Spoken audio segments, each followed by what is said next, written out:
What's up, everyone? What's going on? And welcome back to Corked Stats here on the Mayo Media Network with your host, John Laghezza. That's Big Johnny Stud coming to you worldwide from Brooklyn, New York. As always, yeah, we got a deal, everybody.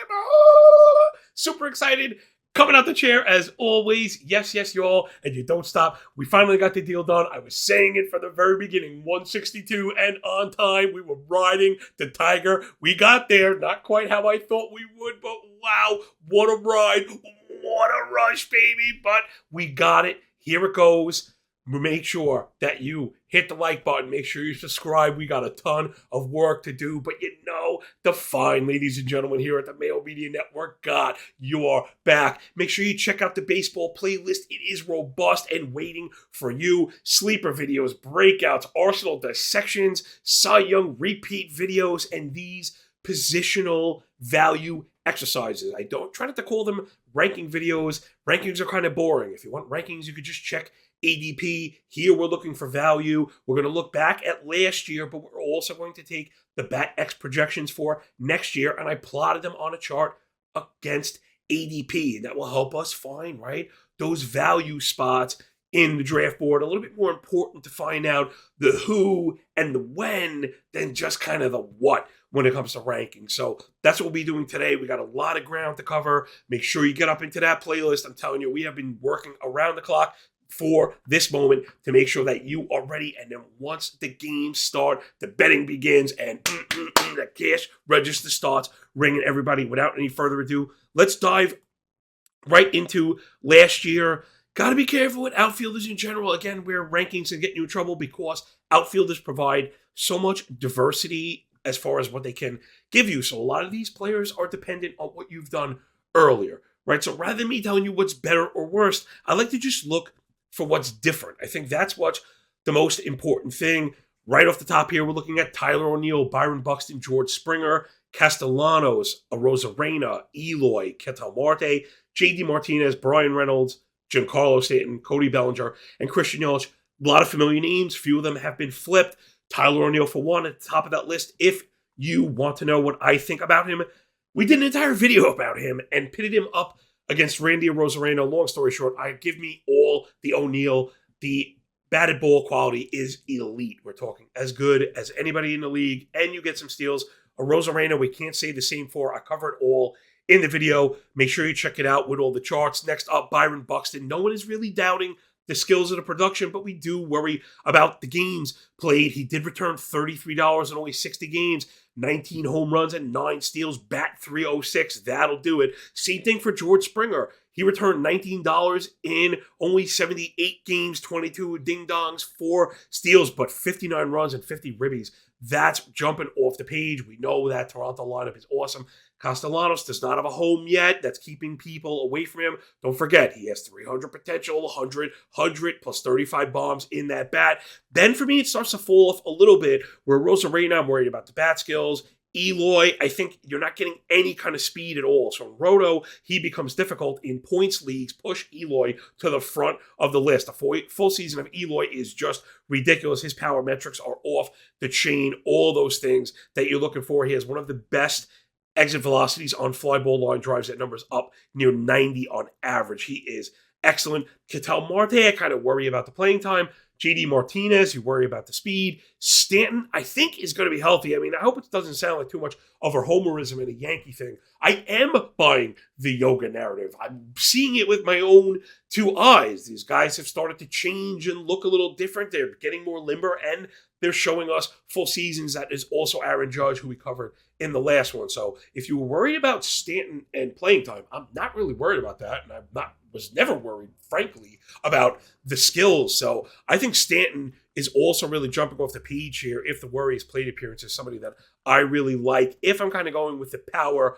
only, I think, Stanton has shown us he has 55 home run power regardless of the ball. I mean, he's always going to be one of the favorites to lead the league in home runs. The Yankees are coming off of a weird, wonky season as far as counting stats. I think they're going to bounce back. There's no reason to think that they won't. So, yeah, I think Stanton is undervalued. That's before we get into the charting. And then at the end, a couple of big names that have fallen back, Bellinger and Yelich. I think I would put it just this here really quick.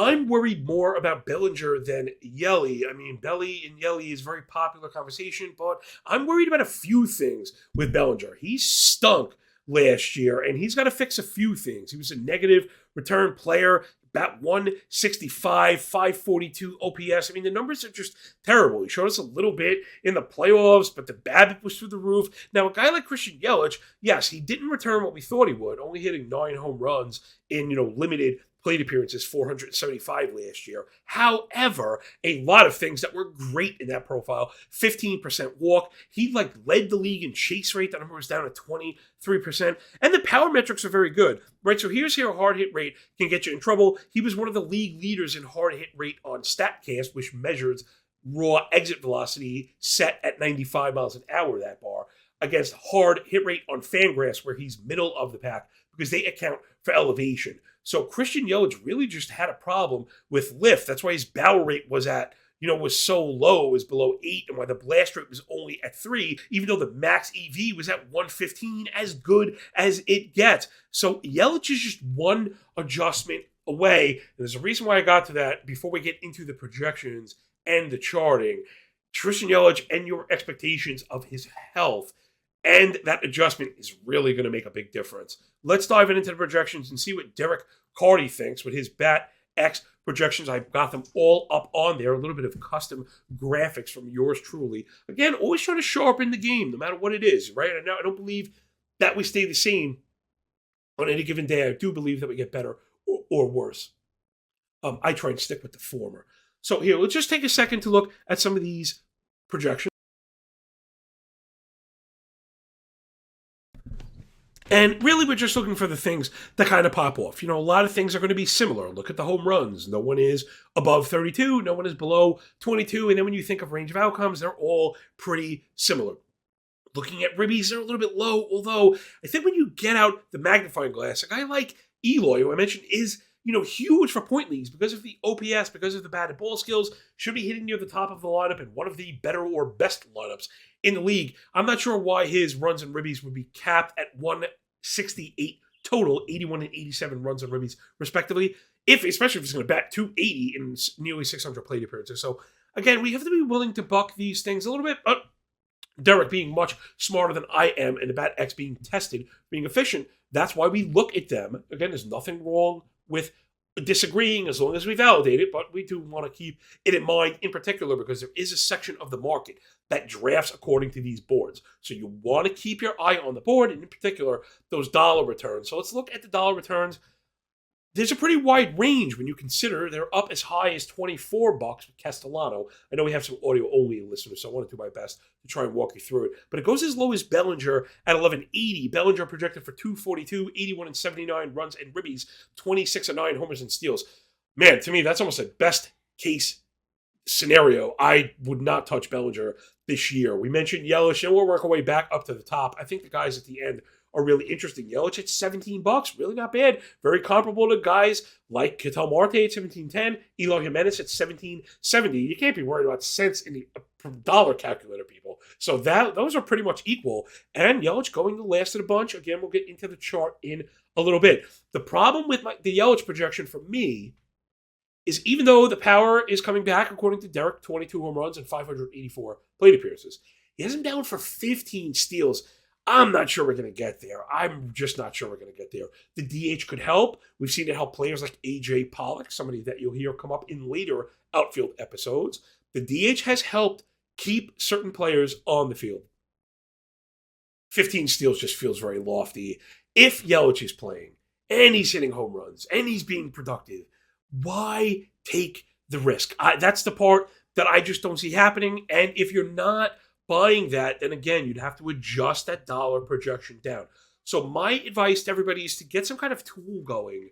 I generally do, or if you want to kind of cheat, you can look for similar projections, but it can be difficult, and there isn't a formula where, a stolen base is worth X amount of dollars because the plate appearances matter. So you're constantly fine-tuning dials when we're looking at projections. Just something that's also really important to understand. Let's look at average. With all the other cases being very similar, looking at average, I think, is a real separator. O'Neal at 250, again, sorry, DC, I'm not buying it. He was excellent last year. The back control is excellent, and he has the foot speed to make up for some of those weakly hit balls, right? A guy like O'Neal is going to push the defense back, and if he gets on top of it and chops it, those are base hits for him every time. I don't think that's going to change. I think 12 steals is probably about the floor. O'Neal has stolen bases before and is going to play every single day. Also, the 545 plate appearances feel a little bit low. So I think Tyler O'Neill in general is a little bit low, but the average in particular, the only other player with the sub average is Stanton at 252, Bellinger at 242. The Bellinger one might be high to me. The Stanton one I am buying, but I do think Stanton can get you to 265 or 260. But if we want to play the median range game, then 250 sounds fine to me. Brian Reynolds, Ketel Marte, Eloy, Nick Castellanos, Byron Buxton, all at 275 or above. That's where I want to be at this range, especially in Roto. So I try and cover a little bit of points here and there as well. I don't say I throw average out the window, but it must be combined with OBP, because when we're talking about OPS, that's really what point leagues are measuring. Average is really not as determinant. In Roto, it matters, especially because of the plate appearances I mentioned before. The hitters you draft at the top of the board are going to get the most plate appearances. That has the most impact on batting average. That is the hardest category to make up in season. Generally, high batting average guys are the best hitters. Sometimes we have like a Luis Arias kind of slip through the cracks, a guy that can hit for average and doesn't do much else. But generally that's not the rule. That's the exception. You want high batting averages up front. That's my style. It's worked for me, and I hope it's going to work for me in the high stakes arena in NFBC. But, that story is yet to be told. But there are your projections from the Bat X. Always good, I think, not just to look at one on their own. Look at them in a grouping and see how they differ. Now, speaking of that will bring us into the charting. This is one of my favorite tools. I've gotten a lot of positive feedback. Make sure that you check out my Twitter handle, MLB Moving Averages. That's at MLB Moving, AVG, on the Bluebird Twitter machine. You can get at me any time of day, any day of the week. I've been posting these charts. You can get a really good look at it or download it or whatever. As well, for you audio-only listeners, you definitely want to get over and do this. This is really a handy tool. Getting a visualization on the entire field all at once with this level of information is just what it's all about. That's how you stay sharp. So on the left-hand side, we have our dollar return, of course, high, low to high. And then across the bottom, you see the players that we mentioned in order of ADP. And up on the chart I have now, it's just a general trend line. It's not supposed to be telling, but it's just to give you an idea of value, just to give you an idea. If somebody is slightly above or below the line, similar to the dollar returns I mentioned before, we're not to overreact on that. That is not how you apply this stuff. But you do want to look at big outliers in either direction to give you an idea of things that we then might feel are over or undervalued by the market's determination. So right off the bat, Tyler O'Neill is way below the line at only $16. A lot of that has to do with the batting average. So if you turned up the batting average and the PAs, there go the counting stats with the PAs, and the batting average takes it all the way. So where I have Tyler O'Neill is much, much higher than that. And again, if you want to see why, I think I did a good job validating it. Now, that doesn't mean it's going to happen, but I'm keeping my head held high going up against Derek Hardy on this one. Make sure to check out the Rosarena v. Tyler O'Neill video. So I have O'Neill above the chart, but if you're looking at the chart and you're subscribing to the Bat X a little more absolutely than I am, then you got to pass on Tyler O'Neill. Byron Buxton is returning value at the low plate appearances. That is something that you must keep in mind. I know people assume automatically it's a given. He's not going to play. That's not how the world works. That's just not how the world works. Yes, the favorite, if we were betting, is probably that he does not play 145 games or more. However, he easily could. Lots of players have gone from being injury prone, you can't touch him, to guys that have given us a couple seasons in a row. Zach Wheeler comes to mind on the pitching side. George Springer right on the line, again with the low PAs, so you got to consider him. Nick Castellanos, a big value. If you want to see just how his name came up in the Outfielder 1 episode, he was the only outfielder in the top 12 by dollar return that was not in the top 12 by ADP. So that's a certain value. Maybe it's the lack of a team right now. he could end up somewhere crazy. He could end up in the Bronx. Who knows? He could end up in Colorado if they throw some money at him. Who knows? Imagine what Nick Castellanos' projection looks like in Colorado. Just keep an eye on that. Even in a place like Chicago, those daytime games, he's going to have 3 homer games out there for sure. Randy Arozarena, Derek is with me, firmly below the line. I should say Eloy right on the line, Marte right on the line, Martinez slightly above, Reynolds on the line along with Christian Yelich. But now remember, keep in mind that stolen base projection. If you don't think that Yelich is going to get you to 15 steals, that dot at 1720 right above that line will be dipping far below, maybe down to where Bellinger is at 1180 or below. I didn't mention Stanton at 15. He's the other guy that I'm kind of bucking Derek on. Like I said, I do think we're going to get more average, and I do think we're going to get more counting stats.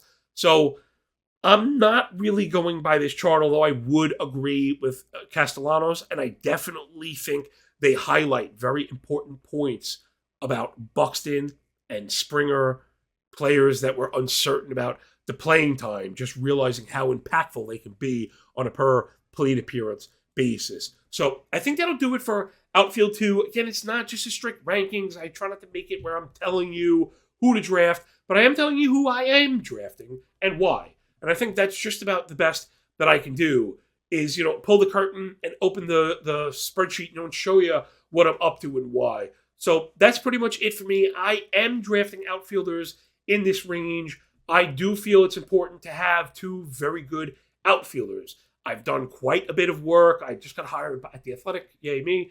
You can check that out if you like, where I did an entire team after pick 200. So there are a bunch of outfielders that I do love after 200, especially in 5 outfielder leagues. However, for me, I've described it as an hourglass. At least my demand is in an hourglass form. It's very high at the top and very high at the bottom, very kind of weak in the middle, where there are a lot of flaws, or I'm looking for other things. There are hitters here that do it all. Castellanos, not only is it 30 bombs, 100 and 100, but the 300 average. Tyler O'Neill can hit 40 home runs, steal 12 to 15 bases, and I think he's going to hit 275 or better. I'm not buying the 250. So, we have to keep in mind our own projections against the board, right? Because whether or not you believe in the board, do remember that there is a section of the drafting public that does subscribe to it. Some people absolutely draft off the totals list. So just keep all that stuff in mind. We're really excited about baseball. Make sure you subscribe, like in the video, subscribe to the Fantasy Baseball Picks and Bets podcast. If you want more of me, there's the Corked Stats audio podcast where I do more strategy stuff, and the Corked Stats YouTube channel where I have a few more of these. Sometimes if ideas kind of pop up during the week, I'll post a few there. So thanks everybody for picking up what we're putting down here at the Mayo Media Network. Really appreciate you for, sticking this through. And now the sun is shining and we are about to follow that rainbow to the pot of gold. So appreciate you. See you soon. And remember, when you work this hard, it feels a lot less like luck, everybody. Peace.